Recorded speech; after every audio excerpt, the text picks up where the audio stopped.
guys, so today I'm going to read for you chapter 3 of Ted Robinson's stories. Ted Robinson keeps house. One day, Ted Robinson sat on the kitchen table and watched everyone being very busy. Mom was cutting bread. Deborah was putting some flowers in a vase of water, and Daddy was looking for a newspaper that had something in it that he especially wanted to read. Teddy Robinson wished he could look busy too, but he couldn't think of anything to be looking busy about. He stared up at the ceiling. One or two flies were crawling about up there. Teddy Robinson began counting them, but every time he got as far as 3, one of them would suddenly fly away and land somewhere quite different, so it was difficult to know if he had counted it before or not. "What's the matter, Teddy Robinson?" said Deborah.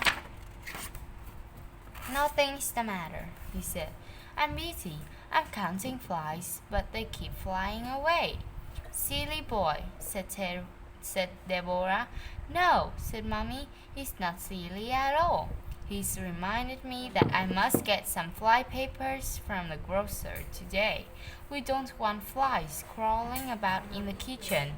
Teddy Robinson felt rather pleased. "I like being busy," he said. "What else can I do?" Deborah put the vase of flowers on the table beside him. "You can smell these flowers for me," she said. Teddy Robinson leaned forward with his nose against the flowers and smelled them. When Dad had found his newspaper and gone off to work, Mommy put some slices of bread under the grill on the cooker. "We will have some toast," she said. "And you can watch it, Teddy Robinson," said Deborah. Just then the front door bell rang, and Mommy went out to see who it was. Teddy Robinson and Deborah could hear Andrew's voice. He was saying something about a picnic this afternoon, and could Deborah come too? "Oh," said Deborah, "I must go and find out about this," and she ran out into the hall. Teddy Robinson stayed sitting on the kitchen table watching the toast. He could hear the others talking by the front door. Then he heard Mommy saying, "I think I'd better come over and talk to your mommy about it now." And after that, everything was quiet. Teddy Robinson felt very happy to be so busy. He stared hard at the toast and sang to himself as he watched it, turning from white to golden brown, and then from golden brown to black. In a minute, he heard a little snuffling noise coming from the half-open back door. The puppy from over the road was peeping into the kitchen. When he saw Teddy Robinson sitting on the table, he wagged his tail and smiled, with his pink tongue hanging out. "What's cooking?" he said. "Toast," said Teddy Robinson. "Won't you come in? There's nobody at home but me." "Oh no, I mustn't," said the puppy. "I'm not house-trained yet. Are you?" "Oh yes," said Teddy Robinson. "I can do quite a lot of useful things in the house." He began thinking quickly of all the useful things he could do. Then he said, I can watch toast, keep people company, smell flowers, time eggs, count flies, or sit on things to keep them from blowing away. Just at the minute, I'm watching the toast. It makes an interesting smell, doesn't it?" said the puppy, sniffing the air. "Yes," said Teddy Robinson. "It makes a lot of smoke too. That's what makes it so difficult to watch. You can't see the toast for the smoke, but I've managed to keep my eye on it nearly all the time. I've been making a little song about it. I'm watching the toast. I don't want to boast, but I'm better than most at watching the toast. It can bake, it can boil, it can smoke, it can roast, but I stick to my post. I'm watching the toast. Jolly good song, said the puppy.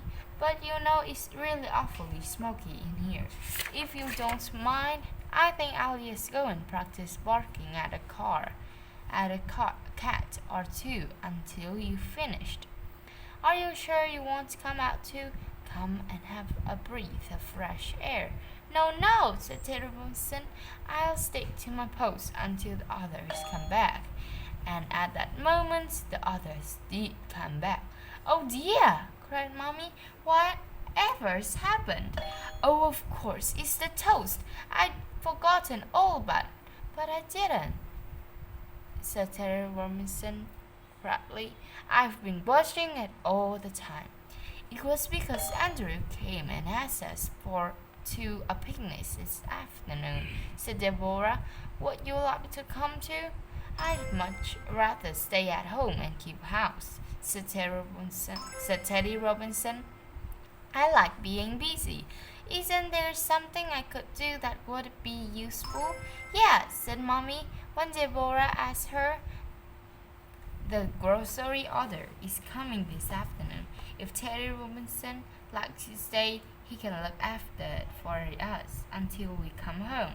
We'll ask the man to leave it on the step and risk it.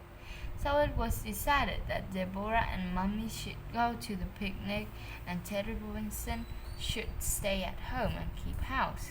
When they were all ready to go, Mommy wrote a notice which said, Please leave groceries on the step. And Deborah wrote underneath it, Teddy Robinson will look after them. Then they put the notice on the back door step, and Teddy Robinson sat on it so that it wouldn't blow away. Deborah kissed him goodbye, and Mommy shut the back door behind him. Teddy Robinson felt very pleased and important, and thought how jolly it was to be so busy that he hadn't even time to go to a picnic. I don't care how many people come and ask me to picnic so party today, he said to himself. I just can't go to any of them. I'm far too busy. Nobody did come to ask Teddy Robinson to a party or picnic, so after a while he settled down to have a nice quiet think. His think was all about how lovely it would be if he had a little house all of his own, where he could be as busy as he liked. He had a picture in his mind of how he would open the door to the milkman and ask the baker to leave one small brown and invite people in for cups of tea. And he would leave his Wellington boots just outside the door so as not to make the house muddy, and then say to the two people, Excuse my boots, won't you?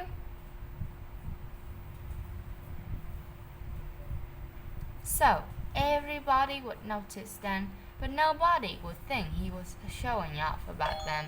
Teddy Robinson hadn't got any Wellington boots, but he was always thinking how nice it would be if he had. He began singing to himself in a dreamy sort of way. Good morning, baker, one small brown, how much is that to pay? Good morning, milkman, just one pint. And how's your horse today? Good afternoon, how nice of you to come and visit me. Step right inside. Excuse my boots, I'll make a pot of tea. A blackbird flew down and perched on the garden fence. He whistled once or twice, looked at Teddy Robinson with his head on one side, and then flew away again. A minute later, the groceries boy opened the side gate and came up to the back door. He had a great big cardboard box in his arms. When he had read the notice, he put the big box on the step. Then he picked Teddy Robinson up and sat him on top of it. He grinned at him. Then he walked off, whistling loudly and banging the side gate behind him. The blackbird flew down onto the fence again. Was that you whistling? He asked. No, said Teddy Robinson. It was the grocer's boy. Did you hear me whistle just now? Asked the blackbird. Yes, said Teddy Robinson. I did it to see if you were real or not, said the blackbird. You were sitting so still I thought you couldn't be, so I whistled to find out. Why didn't you answer me? I can't whistle, said Teddy Robinson. And anyway, I was thinking. What's in that box? Asked the blackbird. Any breadcrumbs?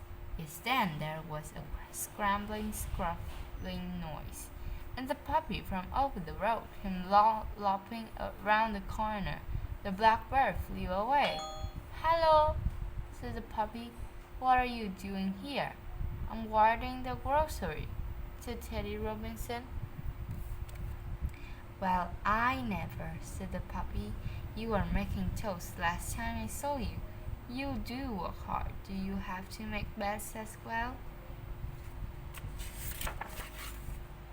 No, said Teddy Robinson. I couldn't make beds. I haven't got a hammer and nails, but I am very busy today. Why don't they take the groceries in? Asked the puppy. They've gone to a picnic, said Teddy Robinson. I stayed behind to keep house. They decided to let the boy leave the groceries on the step and risk it. What was risk? Said the puppy. I don't know, said Teddy Robinson, but I like saying it, 'cause it goes so nicely with biscuit. Got any biscuit in there? Asked the puppy, sniffing round the box. I'm not sure, but you mustn't put your nose in the box. I was only sniffing. Said the puppy. You mustn't sniff either, said Teddy Robinson. It is a bad habit. What's habit? Said the puppy. I don't know, said Teddy Robinson, but it goes very nicely with rabbit. Suddenly the black door opened behind him. The puppy scuttled away, and Teddy Robinson found that Deborah and Mommy had come home again. You did keep house well, said Mommy as she carried him into the kitchen with a box of groceries. Don't you think he ought to have a present? Said Deborah, for being so good at housekeeping. He really ought to have a house of his own, said Mommy. Well, look, what about this? She pointed to the big box. You could make him a nice house out of that when it's empty. I'll help you to cut the windows out. Oh, yes, said Deborah. That is exactly what he wants. So after tea, Deborah and Mommy got busy making a beautiful little house for Teddy Robinson. Then make a door and 2 windows, one at the front and one at the back, and painted them green. Then Deborah made a hole in the lid of the box and stuck a cardboard chimney in it. Mom painted a rambler rose climbing up the wall. It looked very pretty. What would you like to call your house? Said Deborah. Do you think Rose Cottage would be a nice name? I'd rather it had my own name on it, said Teddy Robinson. So Deborah painted Teddy Robinson's house over the door, and then it was all ready. The next day, Teddy Robinson's house was put out in the garden in the sunshine. He chose to have it all day close to the flower bed at the edge of the lawn, and all day long he sat inside and waited for people to call on him. Deborah came to see him quite often, and every time she looked in at the window and said, "What are you doing now, Teddy Robinson?"